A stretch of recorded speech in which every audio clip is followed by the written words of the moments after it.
L'Explorateur, le programme de didactique à distance de l'école Valdôtaine. L'explorateur du Sine, c'est roula vite, il y a peu de le coutil. Bonjour, l'explorateur du Sine, c'est roula vite, il y a peu de le coutil. Bonjour les explorateurs et les exploratrices. Avez-vous passé un bon week-end? Regardons un peu ce que j'ai dans ce sac aujourd'hui. Pour les petits, les animaux de la ferme, les plantes qui nous protègent des orages, des fourmis et des abeilles. Pour les grands, un voyage virtuel dans l'histoire et les monuments de notre région. Alors, êtes-vous prêts pour une nouvelle aventure? Êtes-vous équipés? Alors, c'est parti. Buongiorno Menu. Le materiale completo per cette cantine è dedans sur ta busta. Les entrailles que ne fit un peu des amphis, non come biblioteca, ensemble i brel e d'altres services de l'assessorat.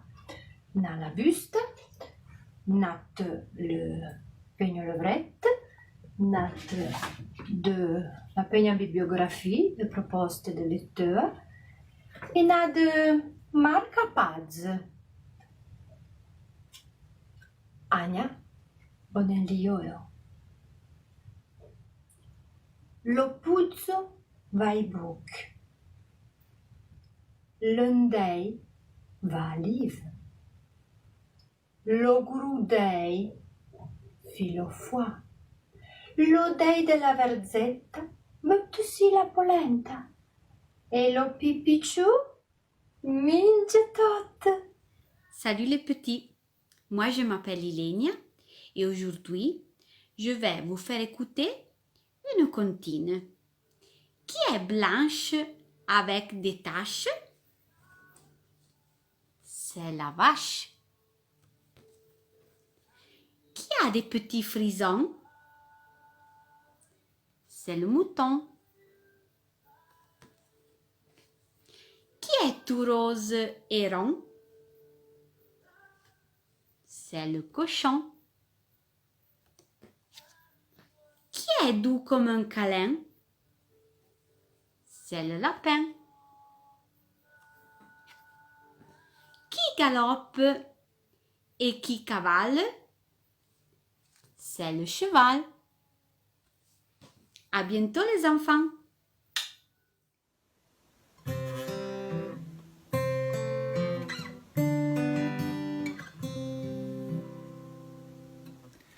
La fourmi m'a piqué la main, la coquine, la fourmi m'a piqué la main, la coquine, elle avait faim. Et l'abeille m'a piqué l'oreille, la coquine, et l'abeille m'a piqué l'oreille, la coquine n'avait pas sommeil.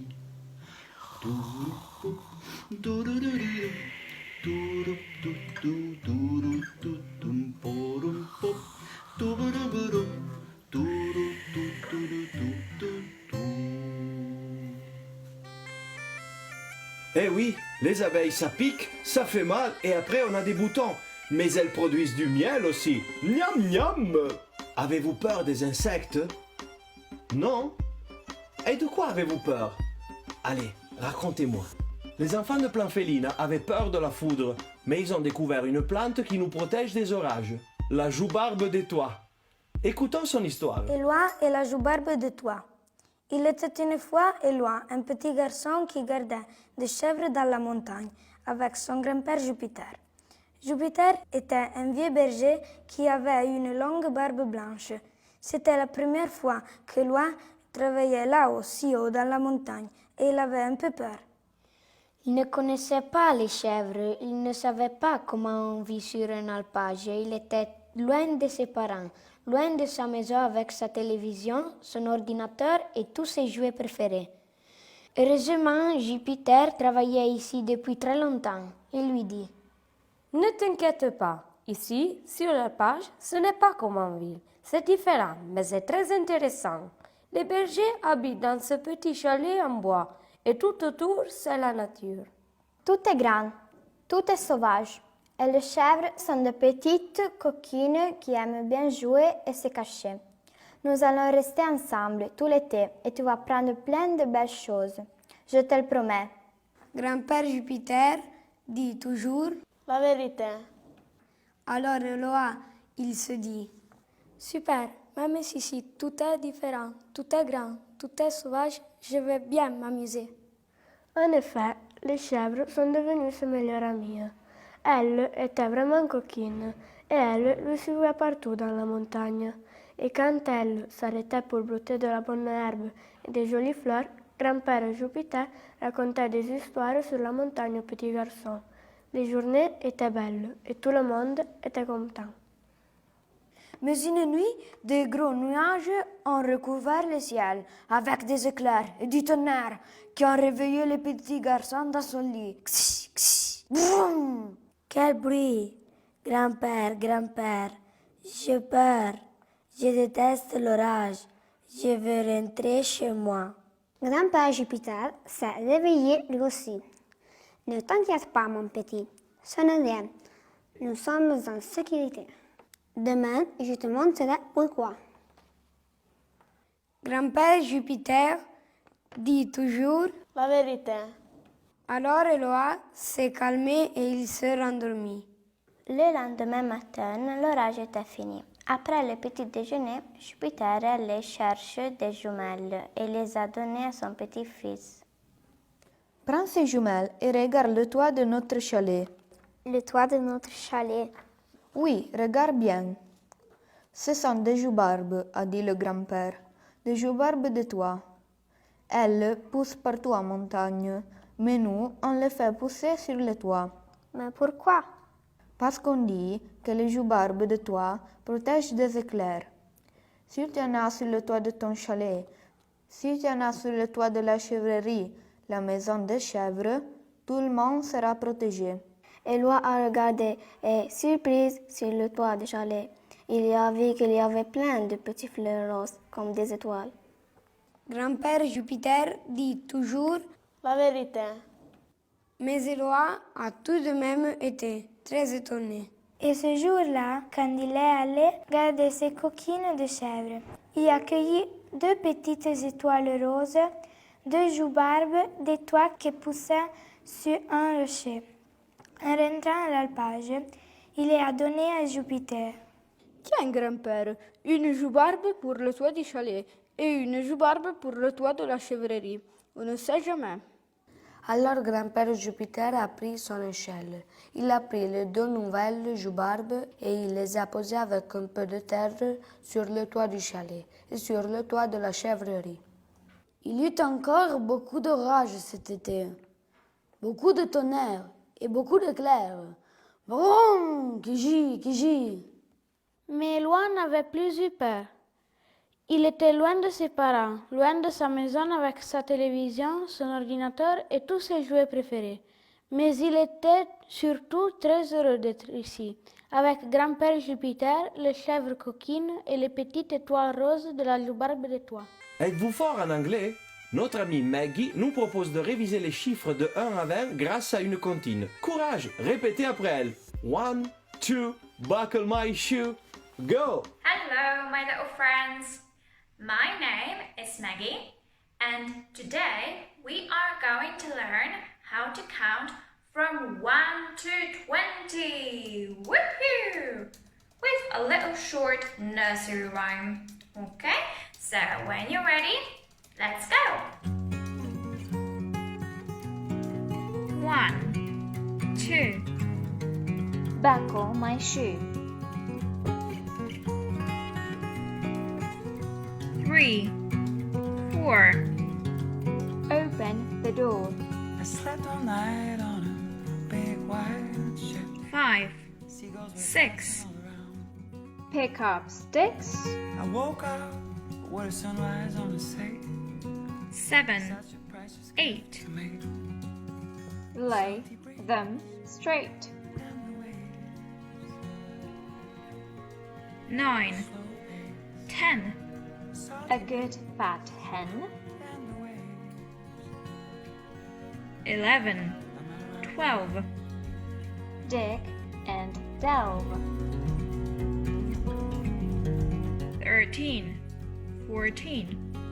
Mates a-courting. 15, 16. Mates in the kitchen. 17, 18. Maids awaiting. 19, 20. My plate's empty. Okay guys, that was the first round. Now just repeat the numbers from the screen.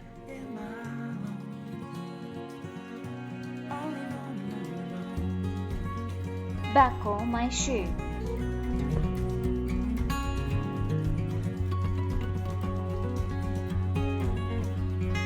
Open the door. Salty breeze and the way Pick up sticks. the slower pace.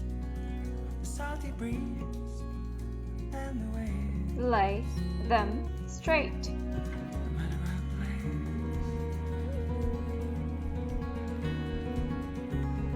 A good fat hen.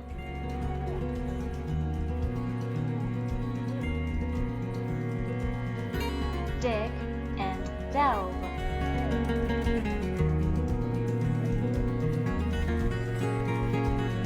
Mates a-courting.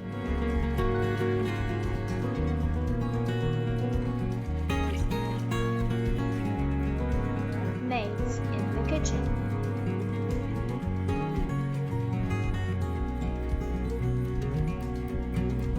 Maids awaiting.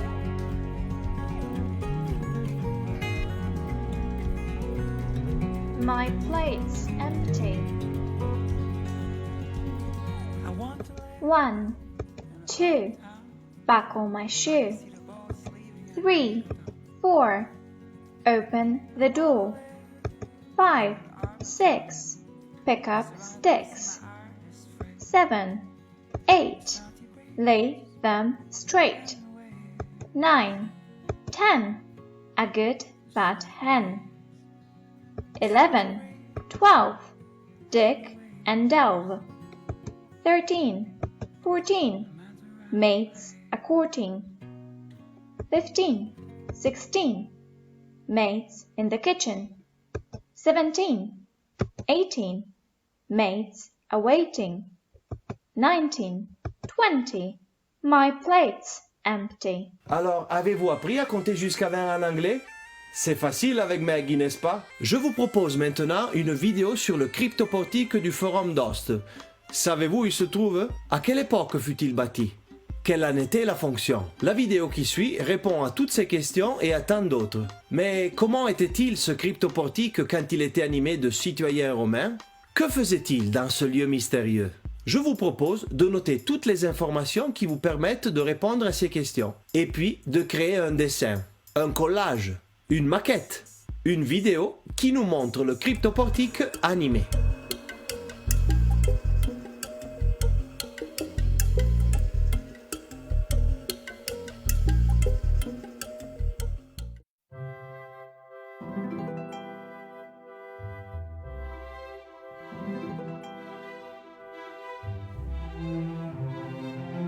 La vallée d'Aoste a toujours joué un rôle fondamental dans le contexte de l'Italie antique. Son territoire représentait une importante zone de passage vers le nord. L'école du Petit Saint-Bernard et du Grand Saint-Bernard était connue depuis longtemps et leurs voies d'accès se croisaient dans la plaine à la confluence de la Toire Baltée et du Butier. Les premiers établissements humains en vallée d'Aoste se formèrent dans le fond des vallées et sur les versants exposés au sud, vers la fin du 4e millénaire avant Jésus-Christ, après la fonte des glaciers.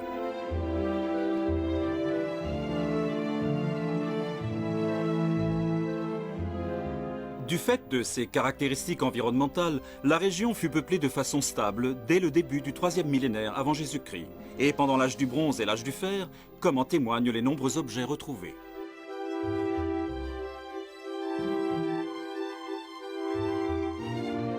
Pendant l'âge du fer, le territoire était habité par une communauté que les écrivains de l'époque appelaient les Salas.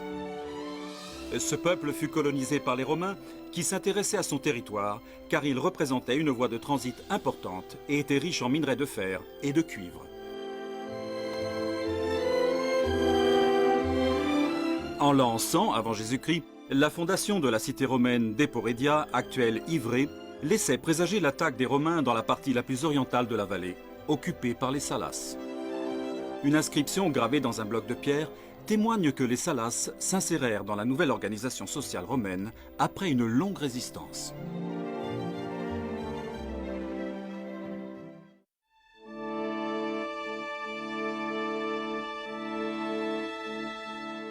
L'ensemble des habitations éparses et des villages fortifiés des Salas fut remplacé par une véritable ville, Augusta Praetoria.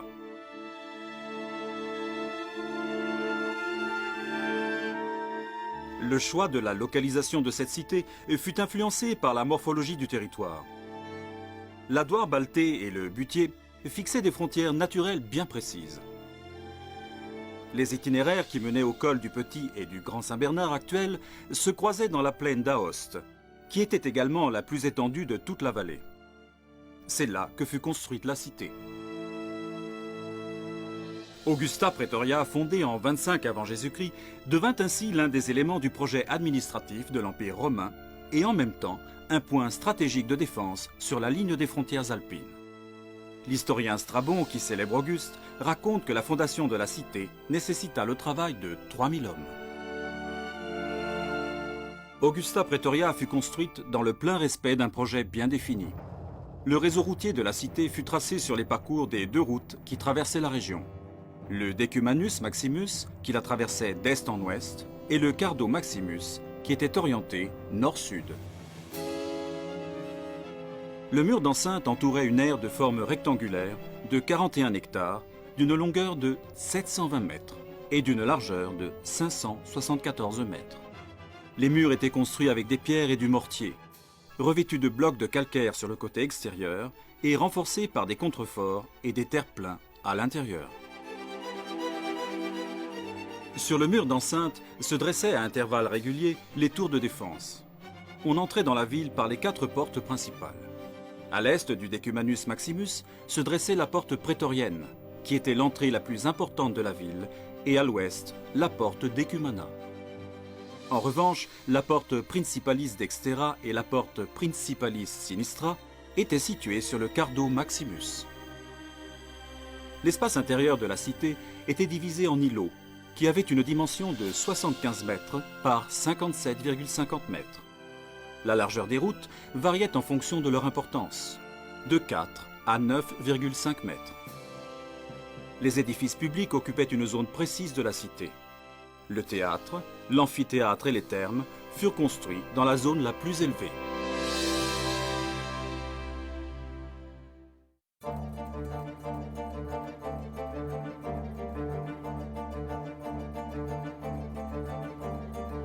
Le forum était le centre de la vie urbaine. Les bâtiments du forum abritaient les activités administratives, politiques, commerciales, économiques et religieuses. Le forum s'étendait sur un vaste terrain marqué par une pente orientée nord-sud. Pour résoudre le problème du dénivelé, la solution adoptée fut un système de terrasses comprenant 2 zones de différentes hauteurs. La première, qui était surélevée, définissait l'aire sacrée. 2 temples entourés par un cryptoportique s'y dressaient. La seconde zone, plus basse, donnait accès aux édifices publics qui étaient répartis sur tout le périmètre. Les 2 aires étant séparées par une route orientée est-ouest qui permettait de pénétrer plus facilement à l'intérieur de la ville. Au départ, l'on pensait que sur le côté qui fait face à l'aire sacrée, centre des affaires, se trouvait une basilique. Mais des recherches archéologiques récentes semblent exclure la présence d'un tel édifice et laissent supposer que cet espace était occupé par une simple colonnade, comme c'est le cas pour d'autres monuments similaires.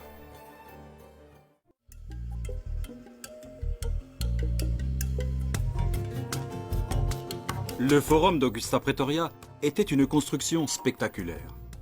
La partie sud de la place mesurait 90 par 130 mètres. Son pavement était en marbre Bardillo et elle était bordée de canalisations où s'écoulaient les eaux de pluie. Sur le pourtour de la place, il existait probablement un portique sous lequel se trouvaient les boutiques et les bureaux administratifs. Sur le côté sud, la place était probablement formée d'une colonnade avec un accès central. L'aire sacré et l'aire destinée aux activités publiques étaient séparés par un mur qui reposait sur une platea intermédiaire.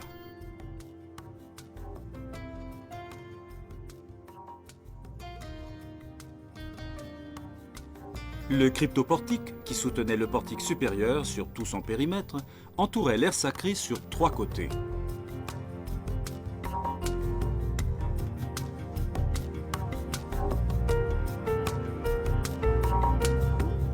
Au centre de cette aire se trouvait un podium d'environ 2,5 mètres de haut, sur lequel furent construits 2 temples de l'âge d'Auguste.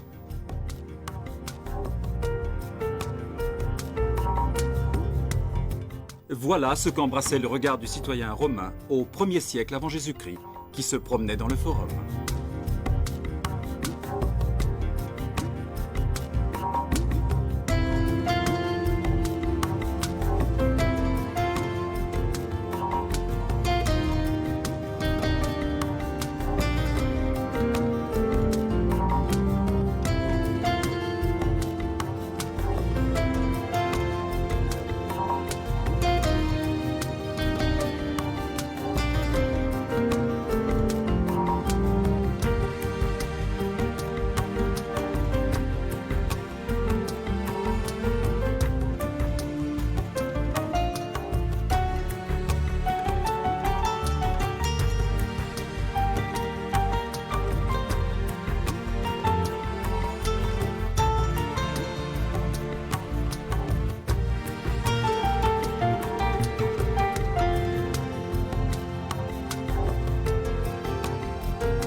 Les 2 temples présentaient des détails architecturaux typiques de l'époque classique.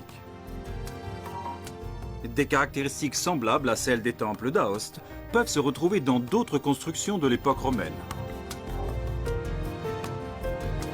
De nombreuses pièces archéologiques permettent de supposer que sur la façade de chaque temple se dressait une colonnade hexastyle, c'est-à-dire formée de 6 colonnes, alors que sur les autres côtés des demi-colonnes dépassaient des murs.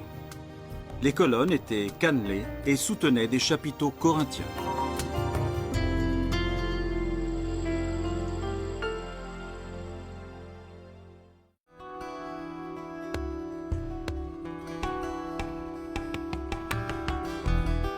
Situé sous les bâtiments entourant la place, le cryptoportique fut projeté pour régulariser le dénivelé du terrain et supporter le poids du double portique supérieur.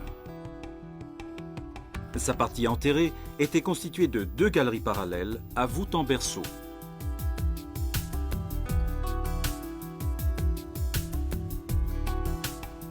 Ces galeries étaient séparées par une rangée d'arcs surbaissés et soutenues par des piliers massifs en travertin. Les murs étaient blanchis à la chaux et l'éclairage interne était assuré par des trous de loup. Selon certains historiens, le cryptoportique était utilisé pour entreposer des denrées alimentaires et des armes pour les milices prétoriennes. Pour d'autres, c'était un édifice militaire construit par les troupes d'occupation. Le cryptoportique était plus probablement la prolongation du portique du forum qui protégeait de la pluie et de la neige pendant l'hiver et de la chaleur en été. Actuellement, l'ensemble est caché par les nombreuses constructions qui se sont superposées au cours des siècles. Voilà comment le forum d'Aoste pourrait nous apparaître aujourd'hui.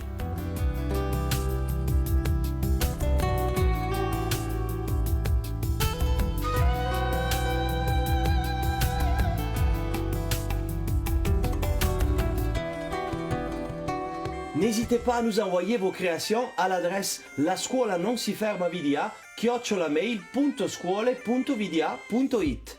Elles seront publiées dans le site de l'émission L'Explorateur. La vidéo suivante nous raconte la vie de Vincent Berguet, un jeune Valdotin parti au front de la Première Guerre mondiale. Observez les images du front et le témoignage de ce jeune homme. Quelle atmosphère en ressort? Qu'est-il devenu après avoir été blessé au front? Notez les réponses à ces questions ainsi que les détails qui attirent votre attention. Aimez-vous composer des chansons? Composez une ballade pour Vincent Berguet. Aimez-vous réaliser des BD? Créez quelques planches pour raconter son histoire. Si vous avez besoin de plus de détails pour votre projet, vous pouvez consulter le site que la Fondation Chanou lui a consacré, berguet.fondchanou.org. En 2018, les fondations Chanou et Sapegno, avec le concours d'un groupe d'étudiants du lycée classique d'Aoste, ont réalisé une exposition intitulée « La Grande Guerre de Vincent Berguet, un instituteur valdotin au front », présentée au public à la Tour de l'Archer de Morges et à la Maison La Tour de Verrès pendant l'hiver et le printemps 2019, et qui maintenant est devenue une exposition virtuelle disponible sur le site internet de la Fondation Chanou. Mais qui était Vincent Berguet et pourquoi lui consacrer une exposition? Vincent Berguet était un instituteur de Ercesa, un petit hameau du Val d'Ayas, à 3 km de Brusson, qui en mars 2016 dut partir de son village pour participer au premier conflit mondial. Il laissait, plein d'inquiétudes et de doutes, sa femme, ses parents et ses jeunes enfants, pour aller combattre dans le Karst, il Carso, et faire, comme il l'écrit, son devoir de bon citoyen. Jusqu'ici, son expérience n'est pas très différente de celle des autres 8000 Valdotins enrôlés pour rejoindre des zones de combat parfois très lointaines. Mais Vincent a eu l'immense mérite d'écrire non seulement des dizaines de lettres à parents et amis, mais surtout de tenir chaque jour un journal intime qu'il rédigeait sur des feuillets qu'il portait sur lui et qu'il a patiemment recopié sur des cahiers d'écoliers une fois le conflit terminé. Ainsi, le journal n'a pas été soumis à la censure et nous a laissé un témoignage précieux qui permet d'éclairer d'une lumière nouvelle et humaine les notions que nous trouvons dans nos manuels scolaires et les livres d'histoire, mais aussi de mieux connaître la vallée d'Aoste et les Valdotins du début du XXe siècle.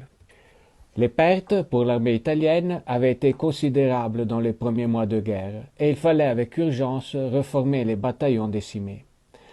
Son aventure commence donc avec une très sommaire formation militaire à Garlasco, dans la campagne autour de Pavia.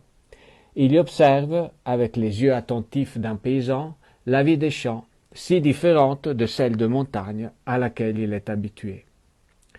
Très vite, il se retrouve en première ligne dans le Karst, un plateau rocheux calcaire qui s'étend le long de l'actuelle frontière italo-slovène, entre Gorizia, Trieste et l'Istrie.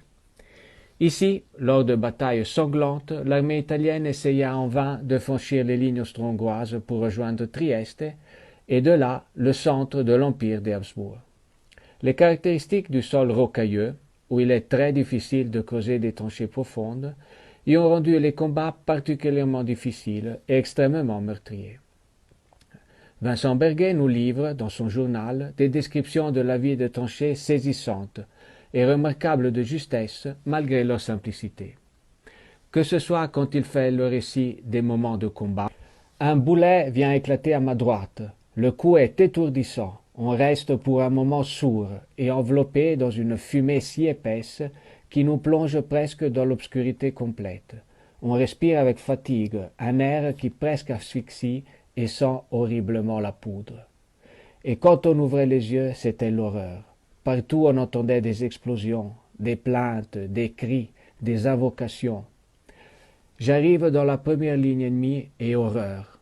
Il y en a qui sont en demi-ensevelis. On voit paraître la tête et le buste. D'autres ont la tête et les jambes dans les matériaux et le corps en vue. Par-ci par-là, des pièces de chair déchirées par un coup de gros calibre. Heureusement, nous sommes arrivés. Nous trouvons des galeries assez profondes pour nous réparer. J'examine bien la situation et puis je pense que ça ne va pas. Il arrive alors un boulet justement au devant de la galerie et coupe en deux un pauvre soldat qui était là, étourdi, ne sachant bien de quel côté tirer. ou quand il raconte les terribles conditions de vie face au froid, aux rats, aux poux, à la vermine, aux odeurs pestilentielles et à l'absence d'hygiène. Là nous arrive le rancho, en pleine nuit, une misère de soupe où 4 pattes nagent dans un quart de marmite d'eau, et pourtant c'est mieux ça que rien. Pour nous désaltérer, nous avons dû boire d'eau mêlée de sang, d'ordures et je ne sais quoi. Et pourtant alors on remerciait Dieu de pouvoir trouver d'eau comme celle-là. Figurez-vous quelle scarcité d'eau et quel besoin on sentait de se désaltérer quand un est obligé d'uriner dans une tasse et boire ça après y avoir mis un brin de sucre. Ou bien encore quand il raconte les brimades d'officiers incompétents et cruels. Il en avait déjà fait fusiller 14, et tous sans jugement. À peine était-il soupçonné seulement d'être coupable. Et puis on nous disait parfois qu'il fallait combattre pour supprimer l'ennemi barbare. Eh oui, il me semble souvent que des barbares nous en avions aussi chez nous. Après avoir échappé plusieurs fois à la mort, Vincent Berguet sera blessé par un éclat de grenade, alors qu'il se trouvait en première ligne, et ensuite évacué vers Gênes pour être soigné. Ici, il découvre pour la première fois la vie dans une grande ville, si différente de son village natal. La mer, les tramways, l'illumination publique des rues, qu'il décrit à sa femme dans de nombreuses lettres émerveillées. Une fois rétabli, il aura la chance de ne pas retourner en première ligne. Sa connaissance du français le fera choisir comme secrétaire et traducteur par un officier médecin, et il le suivra sur le front de l'Ouest, à la frontière entre la France et la Belgique, où il restera jusqu'au moment de l'armistice. Vincent Berguet rentrera de son long périple changé. Comme la plupart des Valdôtains partis comme lui, au fond, il aura découvert et côtoyé une modernité faite de trains, avions, voitures, électricité, et un monde de villes et d'industries dont il n'avait pu avoir qu'un petit aperçu en lisant les journaux. Il aura aussi découvert un amour insoupçonné pour sa vallée, ainsi qu'un sentiment d'altérité. La guerre avait permis aux Valdôtains de découvrir l'Italie et les Italiens, mais en même temps, cette découverte leur a permis de mieux saisir ce qui les séparait d'elle. Ce phénomène marquera de façon significative la vallée d'Aoste du XXe siècle. Une fois le conflit terminé, le plus grand souhait de Vincent Berguet et de tous les poilus, de n'importe quelle nation, était qu'une telle boucherie ne se reproduise plus. C'est la raison principale qui l'a poussé à recopier ses feuillets, pour laisser à ses enfants un témoignage et une leçon pour l'avenir. Mais tous en témoignent dans leurs lettres, leurs journaux intimes, comme ce soldat français qui écrivait ceci à son fils le jour avant de mourir à Verdun. « Tu es encore bien jeune et ne peux comprendre ce qui se passe en ce moment, la guerre, ses horreurs, ses souffrances. Cette carte sera un souvenir de ton père, et il souhaite qu'à l'avenir les hommes soient meilleurs et que semblables choses ne puissent plus arriver. » Malheureusement, ne passeront que 20 ans avant qu'un autre conflit mondial explose.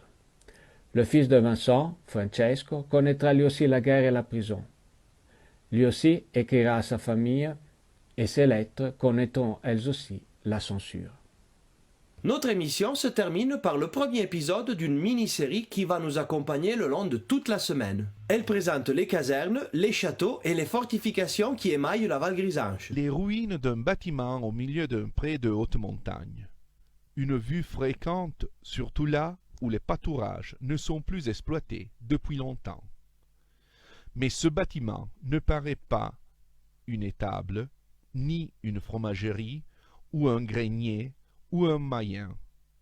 Sa forme, ses dimensions, les grandes fenêtres sur 2 étages et sa position isolée nous disent qu'il ne s'agit pas d'un travail destiné aux vaches, mais d'une maison destinée à des hommes qui ne se dédiaient pas à l'élevage.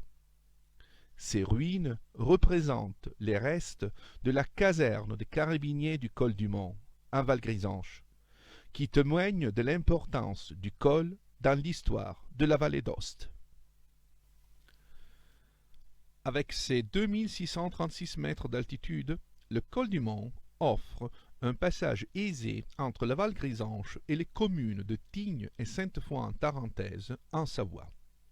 Plus élevé du Petit Saint-Bernard, qui atteint 2188 mètres, et du col de la Seigne, 2500 mètres environ, il présente par contre l'avantage d'être plus proche à Aoste de ces cols et plus facile à atteindre par un voyageur à pied.